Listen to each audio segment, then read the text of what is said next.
Hello hi welcome back to my channel learning with Divya students. आप सभी का बहुत बहुत स्वागत है मेरे चैनल पर।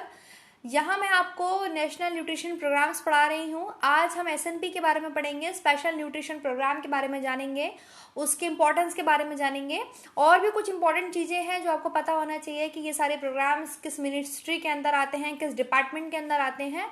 यहाँ से क्वेश्चन आपसे पूछा जा सकता है। तो चलिए लेट्स स्टार्ट द टॉपिक। हम स्पेशल न्यूट्रिशन प्रोग्राम के बारे में पढ़ लेते हैं।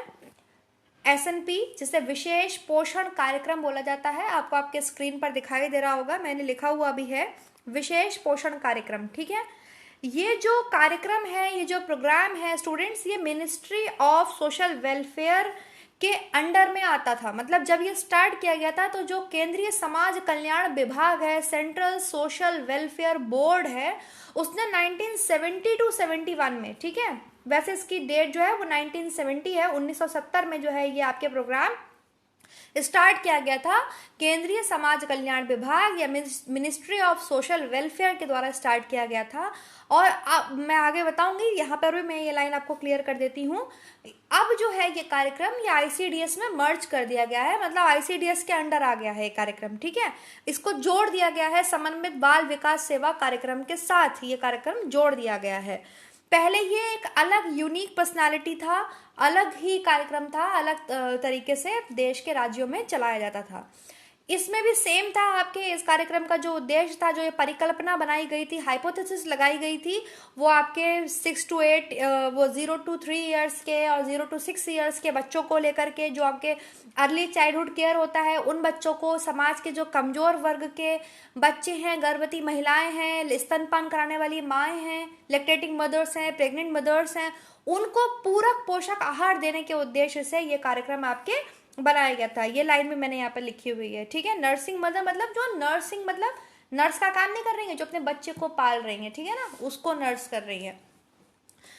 और कम से कम जो उद्देश्य जो इसका लिया गया था वो 6.8 लाख बच्चों को पोषक आहार दिया जाएगा, ये ऑब्जेक्ट बनाया गया था। और पहले इसमें 0 to 3 ईयर्स के बच्चों को लिया गया, लेकिन 71 to 72 आते आते जब 1972 आ गई तो जो आपके बेनिफिशियरीज थे इस प्रोग्राम के वो बढ़ गए। इन्होंने 6 वर्ष तक की आयु के बच्चों को भी इसमें ले लिया। ठीक है, लेकिन पहले ये 0 to 3 ईयर्स के बच्चों के लिए चलाया गया था। और उसमें क्या प्रोवाइड कराते थे, वही चीज, कैलोरीज एंड प्रोटीन युक्त जो फूड होता है वो इसमें प्रोवाइड कराया जाता था। तो 300 kilo calories and 10 to 12 grams of protein पर चाइल्ड पर डे, पर चिल्ड्रंस। ठीक है, समझ में आई आपको? पूरक आहार के रूप में जो भी सप्लीमेंट फूड प्रोवाइड किया जाता था उसमें बच्चों को 300 किलो कैलोरी और 10 ग्राम प्रोटीन, 10 से 12 ग्राम प्रोटीन पर डे मिलना चाहिए, पर बच्चे को, प्रत्येक बच्चे को। ठीक है, और जो आपके स्तनपान कराने वाली महिला है या जो प्रेग्नेंट मदर है, उसको आपके जो प्रोग्राम में सेट किया गया था वो था आपके 500 किलो कैलोरीज, इसको 500 kilo calories and 25 grams of protein to beneficiaries mother. ठीक है, मतलब 500 किलो कैलोरी आहार युक्त और 25 ग्राम प्रोटीन युक्त आहार दिया जाना था, ये इसका प्रावधान था और दिया भी गया है। जो आपके इस योजना के अंतर्गत जो भी बच्चे आते थे उनका पीरियोडिक चेकअप किया जाता था, मतलब उनकी जो भी है मंथली, सॉरी वीकली या पर डे क्या चेक करेंगे, वीक में चेक करते हैं, वीकेंड पे चेक कर लेते हैं बच्चे को कि उसकी हेल्थ में सुधार हो रहा है या नहीं हो रहा है। कुछ चेकअप्स मंथली होते हैं, ठीक है ना, जैसे आपके हाइट वेट के होते हैं, तो वो सब भी मैं आपको पढ़ाऊंगी, जो चेकअप किए जाते हैं कि पोषण आहार की कल्पना कैसे लगाई जाती है कि बच्चे को जो हम पोषण आहार दे रहे हैं वो उसको, मतलब बेनिफिशियरी है उसको लाभ पहुंचा रहा है या नहीं, तो उसके लिए पीरियोडिक चेकअप भी किया जाता था। हाँ, इसके अलावा बच्चों को, आपके लाभार्थी जो थे उनका इम्यूनाइजेशन भी किया जाता था, क्योंकि जब मदर प्रेग्नेंट है तो, और 300 दिन, ठीक है, 300 डेज अ ईयर, 300 दिन साल में, 300 दिन, 365 दिन होते हैं, लेकिन 300 दिन ये कार्यक्रम चलाया जाता था। और जो आपके इम्यूनाइजेशन है प्रेग्नेंट मदर को भी चाहिए, आपके उसके टिटनेस के लगते हैं टीके, प्लस बच्चों को तो लगते ही हैं आपके, तो वो सारे इम्यूनाइजेशन भी बच्चों को कराया जाता था। ठीक है, आपको समझ में आ रहा है बात? और इसके अलावा ब्लड में हीमोग्लोबिन की मात्रा है, उनके वेट की जांच है, वो सब वही पीरियोडिक चेकअप में आता है, आपके पीरियोडिक चेकअप में आता है, वो सब किया जाता था। और हर बच्चे को 300 दिन तक पोषक आहार दिया जाता था, 300 डेज अ ईयर, मैंने लिखा है आपको ये चीज। और खाद्य सामग्री जो भी उस एरिया में, पर्टिकुलर एरिया में उपलब्ध होती थी, मतलब जहां भी ये कार्यक्रम चल रहा है देश के जिस भी कोने में, तो उस जहां पर जो भी खाने की चीजें अवेलेबल हैं, मान लीजिए कहीं पर राइस का प्रोडक्शन ज्यादा है तो राइस के थ्रू, या जहाँ पे जो भी उसकी सीजनल वेजिटेबल है वो प्रोवाइड कराई जाती थी, वो ही दिया जाता था। ऐसा खाना कहीं भी प्रोवाइड नहीं कराया जाता था कि वो वहाँ के रीजनल एरियाज में मिल ही नहीं रहा है। आसानी से जो फूड उपलब्ध हो जाए वही प्रयोग किया जाता था। इसके अलावा आपके शहरी अगर क्षेत्र में बात करें तो आपके दूध है, ब्रेड है, या प्रोसेस्ड फूड है, वो आपके प्रोवाइड किया जाता था। और केयर के द्वारा बाल आहार प्रयोग में लाए जाते थे, जो कि आपके बच्चों के सप्लीमेंट फूड आते हैं वो भी दिया जाता था। अब क्या हुआ, 73 74 के लास्ट तक आते आते ये जो था शहरी स्लम्स में, बस्तियों में, आदिवासी में, पिछड़े ग्रामीण क्षेत्रों में 37 लाख लोग जो है इस कार्यक्रम से उनको लाभ हुआ। 1986 आते आते जो बेनिफिशियरीज थे उनकी जो संख्या थी वो 70 लाख हो गई। ठीक है, 30 लाख को, 8 लाख को सोचा, फिर वो 30 लाख हो गया, फिर वो आपके 70 लाख पहुंच गया। अब पांचवी पंचवर्षीय योजना आ गई, तो इसमें क्या हुआ, ये राज्यों को डिस्ट्रीब्यूट कर दिया गया और राज्यों को ये मतलब अनुरोध किया गया कि उनके जो भी नॉन प्लान रिसोर्सेस हैं, जो भी गैर योजना आपके संसाधन हैं, वो इस कार्यक्रम को चलाएं। और जो भी मतलब लाभा जिनको भी बेनिफिट हुआ है वो लेवल बना रहे, ऐसा नहीं हो कि लेवल कम हो जाए, बड़े ही लेवल। ठीक है ना। धीरे धीरे क्या हुआ, 1975 आ गई, 75 में आपके आईसीडीएस स्टार्ट हो गया, ये तो आप सबको पता ही है। आईसीडीएस प्रोग्राम आ गया, और इस प्रोग्राम को आईसीडीएस का, क्योंकि जो एक्सटेंशन था वो बहुत बड़ा था, काफी विस्तार था उसका कार्यक्रम का, उसमें तो बहुत चीजें इंक्लूड की जाती हैं आईसीडीएस में।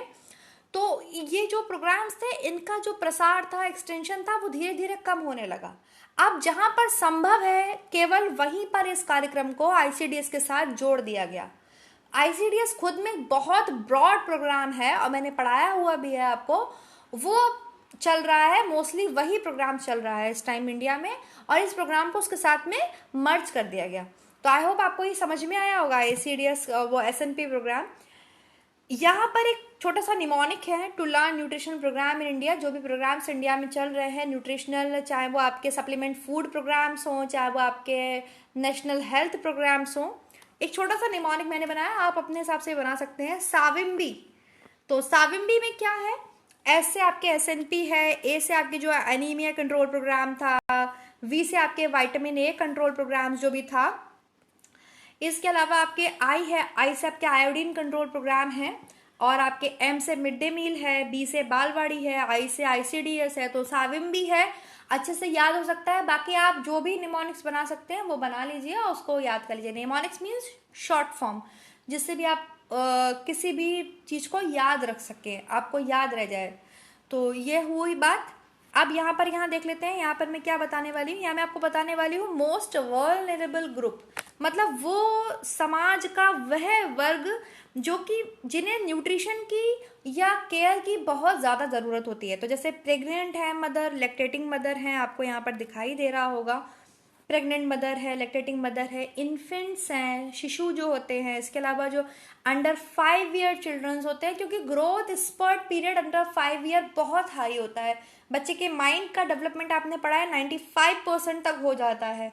ठीक है, 90% तो हो ही जाता है। तो इस टाइम पे बच्चे को प्रॉपर न्यूट्रिशन, प्रॉपर एनवायरनमेंट मिलना बहुत ज़रूरी है। इसके अलावा फैमिली बिलोज पॉवर्टी लाइन, जो कि गरीबी रेखा के नीचे आती हैं, अब वो गरीब हैं, उनके पास खाने के लिए ही नहीं है, तो वो अपने बच्चों को कैसे, जो ये माल न्यूट्रिशन की समस्या जो हमारे इंडिया में है उसका सबसे बड़ा तो कॉज पावर्टी ही है।